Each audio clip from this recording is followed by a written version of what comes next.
نور چیست؟ نور امواج الکترومغناطیسی است که در طبیعت وجود دارد.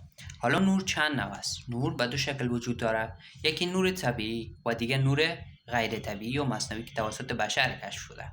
نور طبیعی مثل نور خورشید و ستاره ها و نور غیر طبیعی مثل لامپ هایی که در خانه ما روشن است و مثل آتش که توسط انسان ها روشن شده و از او استفاده می شود.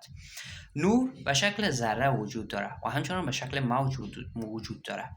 چیزی که نور را انتقال میده عبارت از فوتون است یا ذره فوتون است که سرعت ذره فوتون با سرعت نور یکسان است. فوتون یک ذره بی‌وزن است که سرعتش 300,000 کیلومتر در ثانیه است و منبع سیاره ما که نور به او میرسانه عبارت از خورشید است و خورشید است که نور را به سیاره ما میرسانه. آقای دانش، بله، اهمیت نور در زندگی انسان چیست؟ آیا انسان میتواند بدون نور زندگی کرد؟